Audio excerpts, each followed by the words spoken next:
Discuss करने जा रहे हैं हमारा second chapter of class 11 chemistry, that is structure of atom. तो जैसा कि हमें नाम से ही पता लग रहा है चैप्टर के, स्ट्रक्चर ऑफ एटम, यानी कि इस चैप्टर में हम एटम के बारे में पढ़ने वाले हैं, उसके स्ट्रक्चर के बारे में पढ़ने वाले हैं कि एटम कैसा होता है, उसके अंदर कुछ होता है या उसमें कौन कौन से पार्टिकल्स होते हैं। तो सबसे पहले अभी हमने फर्स्ट चैप्टर में डाल्टन्स एटॉमिक थ्योरी के बारे में पढ़ा था। डाल्टन्स एटॉमिक थ्योरी ने हमें जो फर्स्ट पॉइंट दिया था वो दिया था कि matter is made up of indivisible atoms. According to John Dalton, जिन्होंने डाल्टन्स एटॉमिक थ्योरी दी थी, उन्होंने ये कहा था कि एटम्स आर इंडिविजिबल। ठीक है, क्या कहा था? Atoms are indivisible. बट आगे चल के जब देखा गया, जब 19th और 20th सेंचुरी में एक्सपेरिमेंट्स हुए, तो हमें पता लगा कि actually atom is not indivisible, सब एटॉमिक पार्टिकल्स भी होते हैं, यानी कि एटम को भी हम फर्दर ब्रेक कर सकते हैं किसी और चीज में। बाद में हमको ये पता लगा, इसलिए डाल्टन्स एटॉमिक थ्योरी वाज फोर्फिटेड, यानी कि डाल्टन्स एटॉमिक थ्योरी को सही नहीं माना गया था, बिकॉज इट कांट, वो एक्सप्लेन नहीं कर पाई थी। जैसे कि डाल्टन्स एटॉमिक थ्योरी ये एक्सप्लेन नहीं कर पाई थी कि आइसोबार्स और आइसोटोप्स की एग्जिस्टेंस को, कि सेम एलिमेंट के एक से ज्यादा एटॉमिक मास वाले पार्टिकल्स कैसे एग्जिस्ट कर सकते हैं। जैसे कि कार्बन जो है वो हमारा तीन डिफरेंट एटॉमिक मासेस के उसमें कैसे प्रेजेंट हो सकता है, कि जैसे carbon 12 isotope, carbon 13 and carbon 14 isotopes. तो डाल्टन्स एटॉमिक थ्योरी ये सब एक्सप्लेन नहीं कर पाई थी, इसलिए फिर आगे चल गया जब 19th-20th सेंचुरी में हमारे जो साइंटिस्ट थे, उन्होंने एक्सपेरिमेंटली इस चीज का आंसर ढूंढने की कोशिश की कि आखिर ऐसा एटम में सब एटॉमिक पार्टिकल्स क्या होते हैं, कि एटम को हम और किस चीज में डिवाइड कर सकते हैं। ठीक है, तो आज हम उसके बारे में बात करेंगे।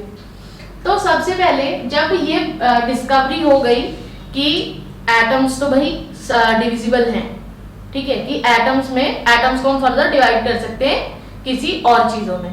उसके बाद उनको क्या प्रॉब्लम्स आई कि अभी तक तो जो बात हो रही थी वो ये मानकर हो रही थी कि atom is the fundamental building block of the matter, कि यानी कि अभी तक क्या बात हो रही थी, हम क्या मान के चल रहे थे कि हम कोई भी मैटर है उसको हम ब्रेक करेंगे, तो उसको हम ब्रेक करते जाएंगे तो फाइनली वो आकर एटम्स पे रुकेगा और एटम्स को हम फर्दर डिवाइड नहीं कर सकते।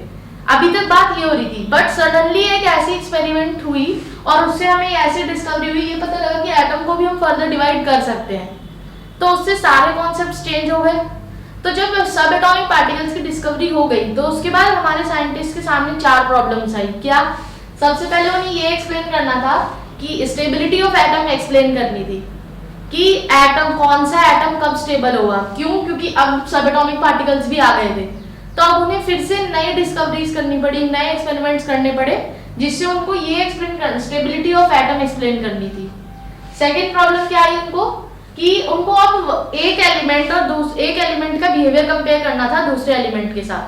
पहले तो हमें ये बोला था कि सेम एलिमेंट का एटम, डाल्टन्स एटॉमिक थ्योरी ने क्या बोला था कि अगर सेम एलिमेंट है तो उसके एटम्स आइडेंटिकल होंगे, और अगर डिफरेंट एटम्स है तो उसके एटम्स डिफरेंट होंगे। बट अब तो मैंने ये बोल दिया कि एटम्स के भी सब एटॉमिक पार्टिकल्स भी होते हैं, तो मतलब सब एटॉमिक पार्टिकल्स के टर्म्स में आप कैसे डिफर करेंगे दो एलिमेंट्स को, अब ये एक्सप्लेन करना था।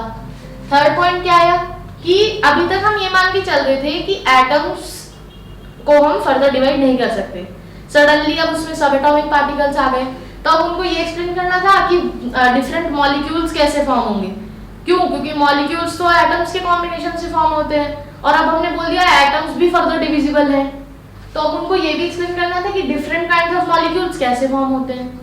फोर्थ प्रॉब्लम क्या आई, to understand origin and nature of electromagnetic radiation, कि जो इलेक्ट्रोमैग्नेटिक रेडिएशन हो रही है वो आखिर आ कहां से रही है और उसकी नेचर कैसी है, उनको ये एक्सप्लेन करना था। तो इन चारों चीजों का आंसर, इन चारों प्रॉब्लम्स का आंसर हम इस चैप्टर में ढूंढेंगे, और इस चैप्टर में फाइनली पता लगेगा कि कैसे कैसे एटम की डिस्कवरी हुई, कौन कौन से सब एटॉमिक पार्टिकल्स थे, उनकी डिस्कवरी कैसे हुई। तो this chapter is like a story, कि आपको स्टोरी के सभी जो कैरेक्टर्स हैं उनको याद रखना है। कैरेक्टर्स क्या है? एलिमेंट की इलेक्ट्रॉन, प्रोटॉन, और उन सब की आपको डेट ऑफ बर्थ भी याद रखनी है कि वो कब आए, किसने बताया। ठीक है, इट्स लाइक अ स्टोरी। तो अब हम सब एटॉमिक पार्टिकल्स का डिस्कशन करेंगे कि सब एटॉमिक पार्टिकल्स कैसे डिस्कवर हुए। तो जो पहला सब एटॉमिक पार्टिकल डिस्कवर हुआ था वो हुआ था इलेक्ट्रॉन। अब हम चलते हैं कि इलेक्ट्रॉन की डिस्कवरी हुई कैसे। तो एक साइंटिस्ट थे माइकल फैराडे, यहाँ पे लिख देते हैं माइकल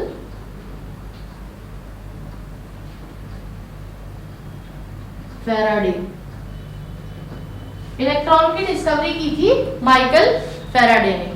उन्होंने क्या कहा था, सबसे पहले क्या हुआ, उन्होंने देखा कि जब हम इलेक्ट्रिसिटी पास करते हैं किसी भी इलेक्ट्रोलाइट के थ्रू तो कुछ इलेक्ट्रिकल डिस्चार्ज होता है उसकी इलेक्ट्रोड्स पे। क्या करा, उन्होंने इलेक्ट्रिसिटी पास की, नॉर्मल एक इलेक्ट्रोलाइट लिया कोई भी, उसके थ्रू इलेक्ट्रिसिटी पास की, तो उन्होंने क्या देखा, जो इलेक्ट्रोड्स थी जिस भी सपोज बीकर के अंदर अगर वो एक्सपेरिमेंट कर रहे थे तो जो इलेक्ट्रोड्स थी उसके पास उन्हें कुछ इलेक्ट्रिकल डिस्चार्ज दिखाई दिया, बट एग्जैक्टली हमें उससे कुछ पता नहीं लग पाया एटम्स के बारे में। तो उन्होंने क्या कहा कि पहले हम लिक्विड में यानी कि इलेक्ट्रोलाइट के अंदर कर रहे थे इलेक्ट्रिकल डिस्चार्ज, अब हम क्या करके देखते हैं, अब हम गैस के अंदर इलेक्ट्रिकल डिस्चार्ज करके देखते हैं। तो उन्होंने गैस के अंदर इलेक्ट्रिकल डिस्चार्ज करा। अब वो गैस के अंदर इलेक्ट्रिकल डिस्चार्ज करने के लिए उनको एक इक्विपमेंट की जरूरत थी, तो उन्होंने क्या यूज करा, cathode ray discharge tube use की उन्होंने गैस के अंदर इलेक्ट्रिकल डिस्चार्ज करने के लिए। वो देखना चाहते थे कि अगर हम गैस के अंदर इलेक्ट्रिकल डिस्चार्ज करेंगे तो क्या डिफरेंट होगा, इलेक्ट्रोलाइट के अंदर जब हमने डिस्चार्ज किया था उससे क्या डिफरेंट होगा अगर हम गैस के अंदर करेंगे। तो उन्होंने क्या करा, कैथोड रे डिस्चार्ज ट्यूब ली। कैथोड रे डिस्चार्ज ट्यूब कुछ ऐसी होती है, ये दो इलेक्ट्रोड्स हो गए, negative cathode and positive anode.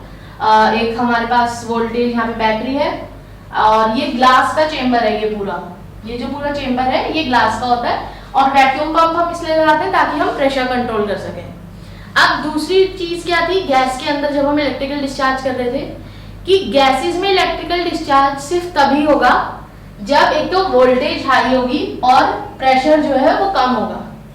क्या बोला मैंने, low pressure and high voltage. Gases के अंदर सिर्फ इसी कंडीशन में इलेक्ट्रिकल डिस्चार्ज होती है, ठीक है। तो उन्होंने क्या करा, ये उन्होंने ऐसा कुछ सेटअप लिया और इसके अंदर एक्सपेरिमेंट करा। अब एक्सपेरिमेंट करने के लिए उन्होंने क्या करा, इसको इस सेटअप को थोड़ा सा चेंज कर दिया।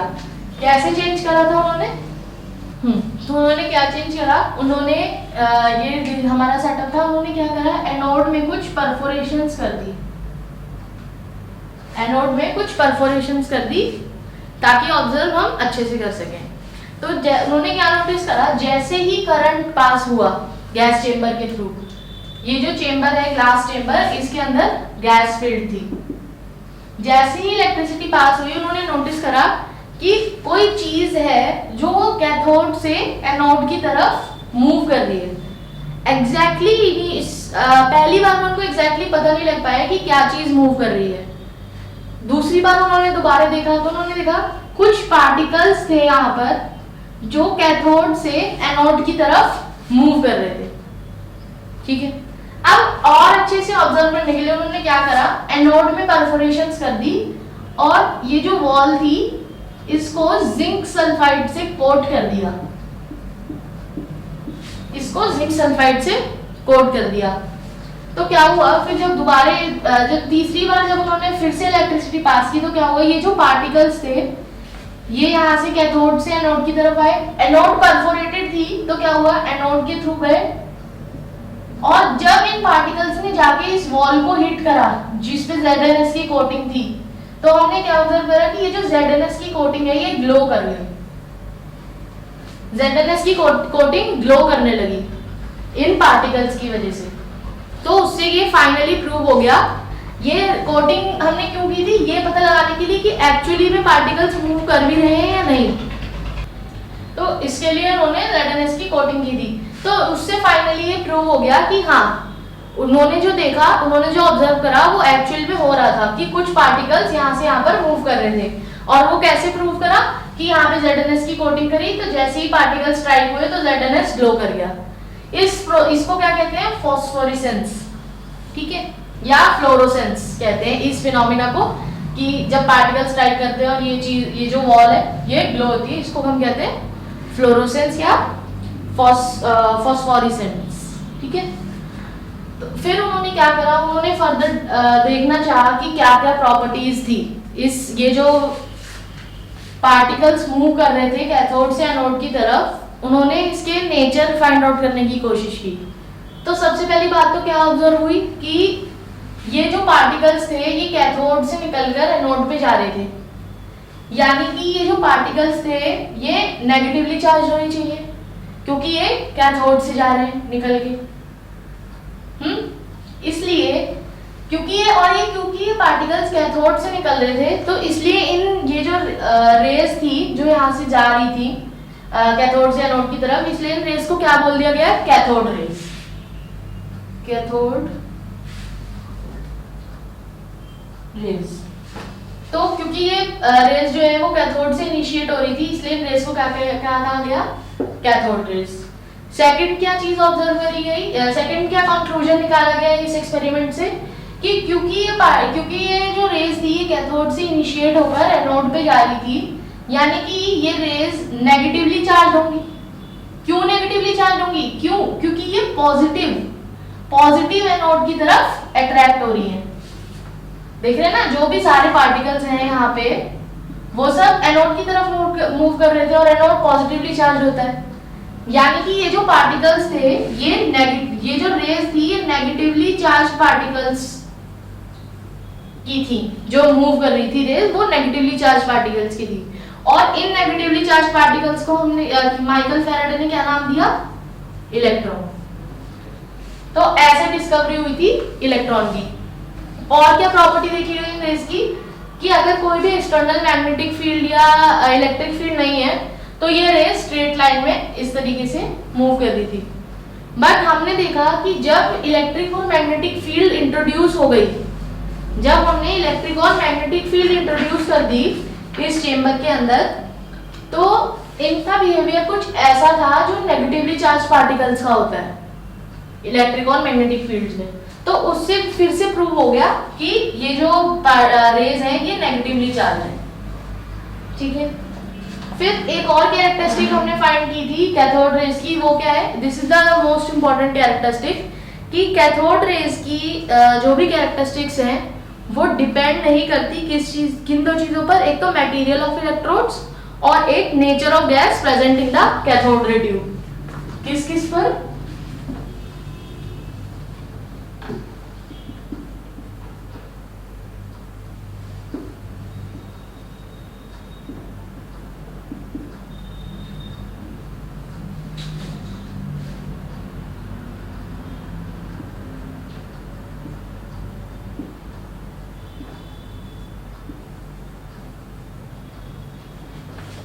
तो क्या देखा गया कि characteristics of cathode rays does not depend on these two things, यानी कि नेचर ऑफ गैस।